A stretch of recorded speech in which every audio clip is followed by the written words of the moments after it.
na fe adomonline.com and some ho yebebo some na fe the bon krata and so Mira Kwabena Sante ofa majo so na amepe na nka we ma ne wa mo kakra say utimi enya adaje ka kire me say ayi eresi Priscilla ono anya ho akosuku utu yefo say sex before embarking on a journey no na enye that healthy na ebetimi ama aso a wo kan eresi mo school dey gbakwa avere be kra no bathing without even just doing this kind of ebetia egwaye say ya bro sex before embarking on a long journey on a long journey refreshes the body, the soul and your mind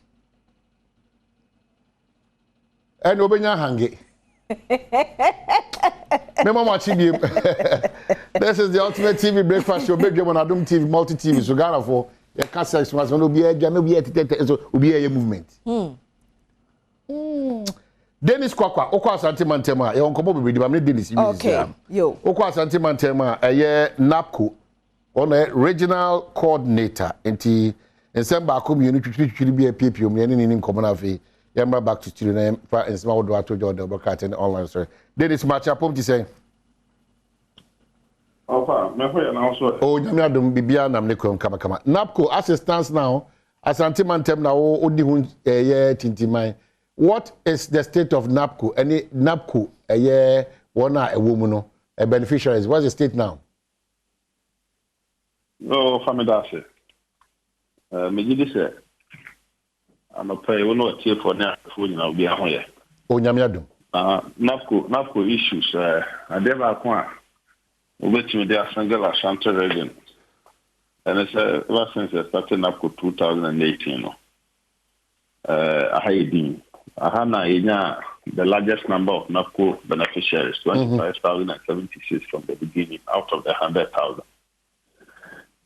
Not as Ochima, a moon 9 across the country in Nano. Yeah, the Uchimu and Naya Muba Kumbegua Santum, but offer no question, Asante Mantem in the Berbia.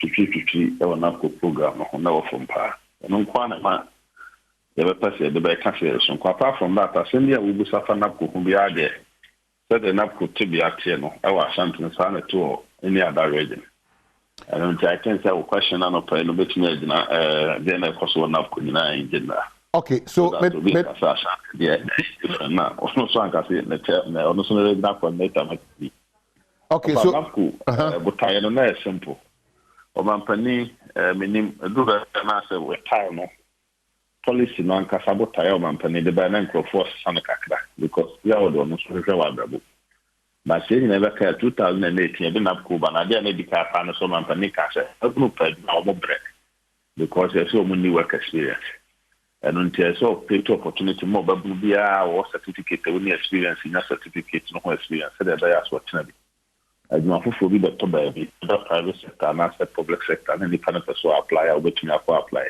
so we say why you for ba bi na obi age to say experience was good enough say obi between aka so there adwuma enya experience so far sa experience no o tie nkomodi akoso obi anya kwatini say ko ye adwuma experience and we enya experience the next possible is no man panic can say a temporary measure for 3 years. From the first year I launched a program of University Great One. The Masadi and Sutuga. Say 3 years to see a see.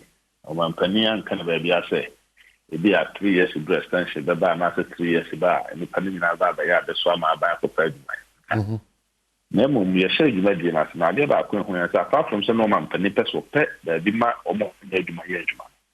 You say any panankasa so kwa boa o man chichire bebre for instance little Adom call diary for my who say na omutumi reach my target in revenue mobilization because of NAPCO trainees e Adom abeka mo amom na ukoji yes abu who say classrooms are no money teacher for no dem call for na kofele uko health sector sa nti you say no man pani bo time so experience amomo no apedi di kakra moma sori dia fito dia ne di no apeda bia momo so aye adwuma moma hu sampo makoso na so no ati hu se omo ankasa so modu ina ko so mutine bo ma na chechire eno ti na kodu ba mi se dwuma omo ye die se aban betumi a ni kwa se ntimi nsa chi eja momo ko fie kwa eno ti na aka for the past 1 year kasa aba napko for na we ye mo den ne nyina moye so far atimi aka cho say napko program nti and the mabruma e fa ko ye no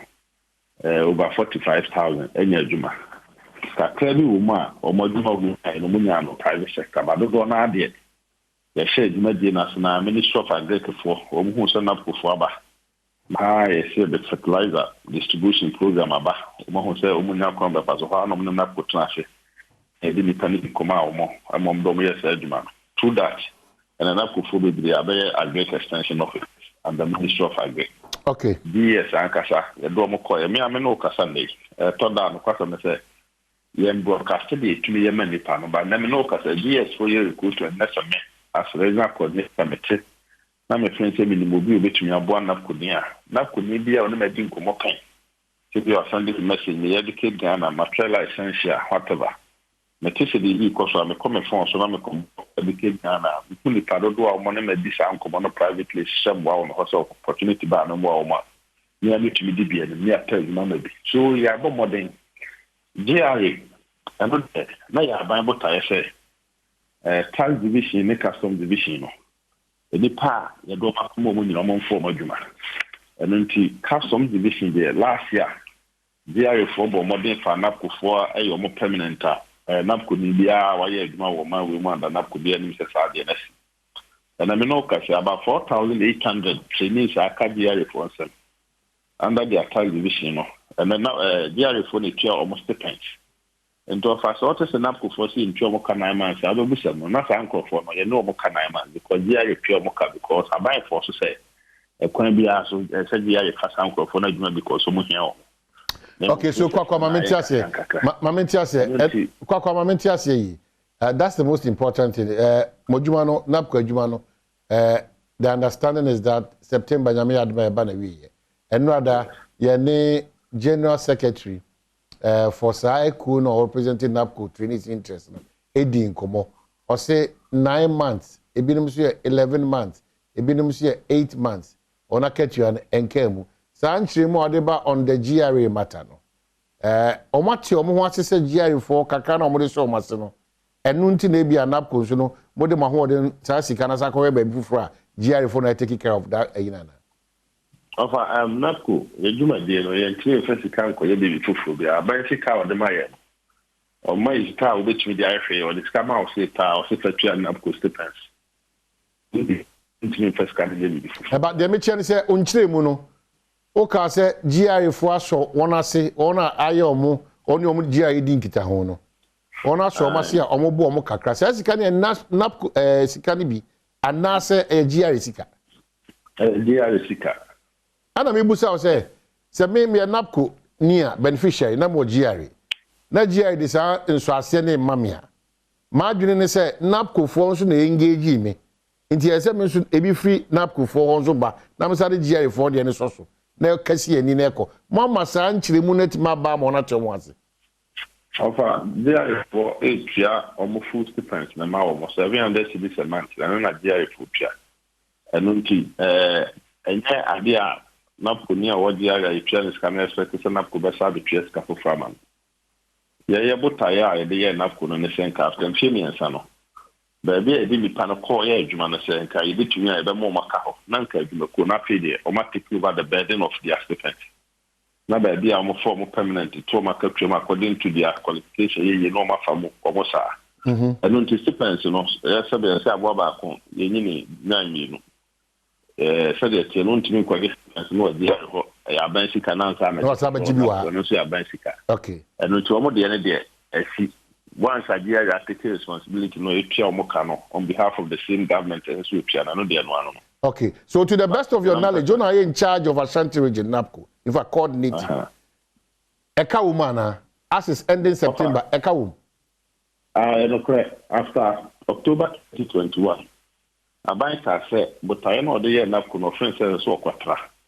Enu nti se de nipa aye aduma ya mo ba bia transfer me and say no no ka so mu ka na say ensem patent aban ka say stand kaka. No mpa kwanya obefa so do me hye aban no. Nti na mo ta ha ma aban asabi a yes payment no eno so akoso atra ho. And until after October, you just depends on March, and yes, you into no crap. And to so to finance minister, and I'm call parliament or constitution. I could be a bind or more, and that runs from November 2021. It is in there. I buy ya was will be clear. Now, no casino. I buy him back at every finance minister, but not quite. You need to control a cry, a controller difficult. See, I can't be able to. So, I'm one day. I'll be a buyer now. Buy so, and none in the interest have been cancelled. So far, according to now, we have budget finance minister, and the friends are not to be a Ghana, be away. And until the state of NAPCO so far, across the country, they say, now, may I admire. Yeah, I think a friend that pathway, a man NAPCO for say, one pair. But I been so many after and champions, they don't pass away. A big castle, number 2 schools. If they say, oh, I'm passing by for my bishop, so much, show my masses. And now, by whom one will be offer be our castle, pass for fun of money, one day, minimum. So you start in the day, or more pass or more entrepreneurs. I buy say, I may have mobile program. Not for at least 20,000 crown a person, almost a 2 more Juma. Or man, we have an intention, agent said the many practice to one of muscle. They decided from the chassis from Napco and the whole. Now, for almost work, I can't crack. I've done it me so much no scholarship. Almost work, the mayor ban many children near their mom. And until so far, so good. Okay, so Dennis, what has been. Dennis, what has been. Now, so in the casa, and I'm a interview. Now, the idea of starting free, Now, also, I didn't need that's why I saw Nisika. I hope it can be about 6,000 today. I buy so the team and the Scaber 100,000. Senior no, and do here in the out the career, baby barbering shop. Now, if I say barbering shop, root to me the 6,000 to media. I buy my 100,000.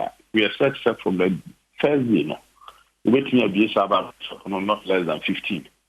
And that is the kind of a nipa buying person who create 2 or more. We must say the buyer. Or not say any papa coming to give a bench of 15 and also wait me after the pack for 15 times for no.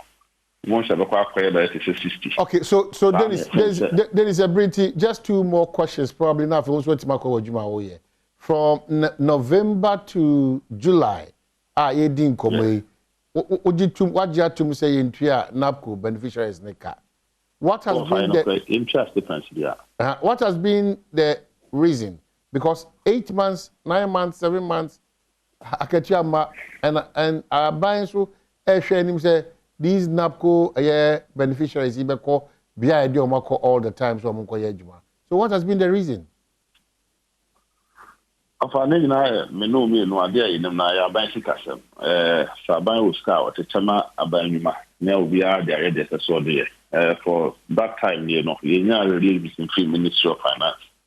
Anunti muncheche mu de me friend sam nansan utie finance minister Kombodi amagana for nyina tia se de ne wa na first letter na so nyina so say masa I want to kakaba enti no mean to me answer questions need deeply but the fundamental question is you need NAPCO secretary for a fili pain na yankofo no kom na say fili ampa fili and I me no ka say Dr. Ibrahim Anyas our SEO decided say at a point in time also we scada company account we could declare staff ka untia because of a thing na I come over there dem paibo and ya continue tie trainees na chino munyo mo step because a come ya and then NAPCO staff will be no so organ and no say into omoka because we are solidarizing with the trainees and just said but Dennis mamu me enkwose Dennis mamu me enkwose sadinity is not good for the country.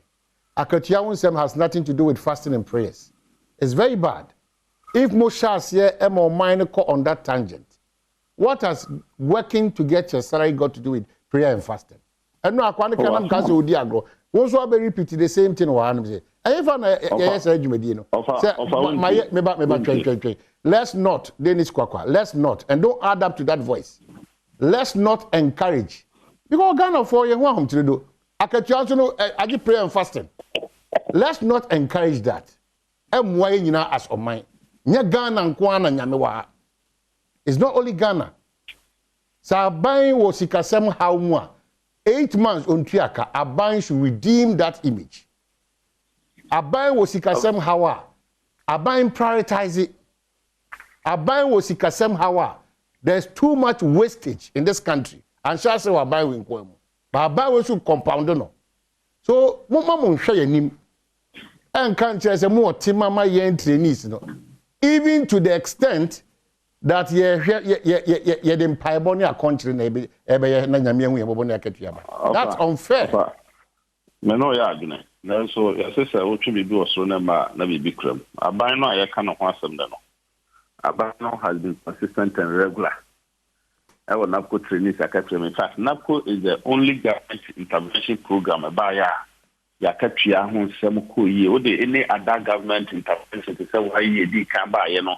And then afforestation will be all the totuna ko na omumu bebere jane on person bu jane ba so because aban na ye edini and NAPCO trainees be hu say do ba bi na Stephens come 1 month 2 months 3 months I twi tue na bom dako because aban anyone NAPCO. Okay, so me person me no be din komo me person me no be din komo me person me no be din komo ba break ya eti kwasi eresi mu na sema me na ye nto en komo so am se dase Dennis Kwakwa coordinator Santimantem NAPCO.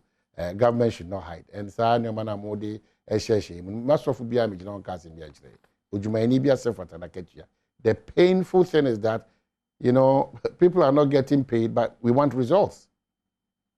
Yan kasa na eboa ma oman na chichire na akoye din. Go untua me kaboso me nwotwea. Me magician. Me come ba unu say Ghana na me wian. Unu say adwuma na mum na me nyini. You know it.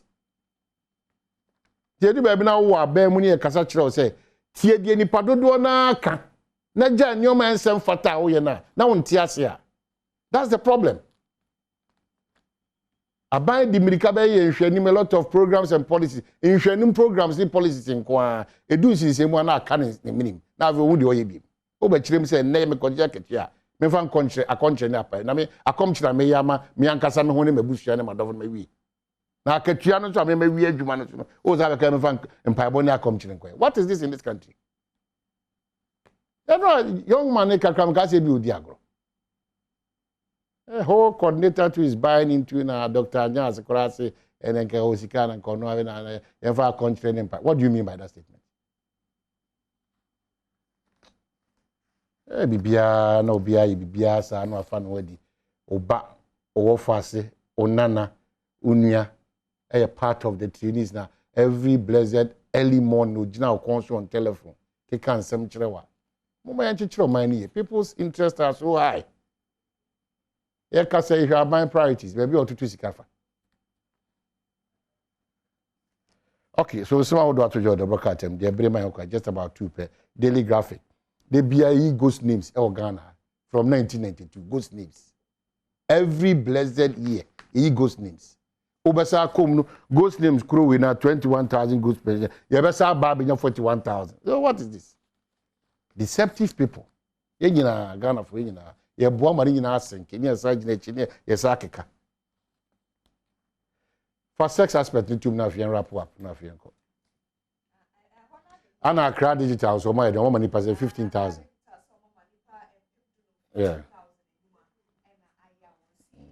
and IGP so abeyi na no said the aya oni CJ mu ye no abeyi wa no we should be worried on say institutions na ye Ghana institutions na we should be worried. We should be worried. And money here do. Because you na say institutions be crab account e so man ye ko dichimu. IGP reacts to reports which finds police as most corrupt institution. IGP na ayi ne ho ano na fe so ba kono a o here ni je ho no sex before embarking on a long journey can kill you. Driver for na abo won kokko se o de aye atwi na mum o be kwa tenten a aye asusutwi. Okay, I'm smiling towards it. When you say, so for so serious, and Bishop was no wasem. Say, what's now about me, mammy, basso. Now, no, nyum me, mammy, now, oh, dear Bassabona, mammy, no wasem. Bye bye, you must say,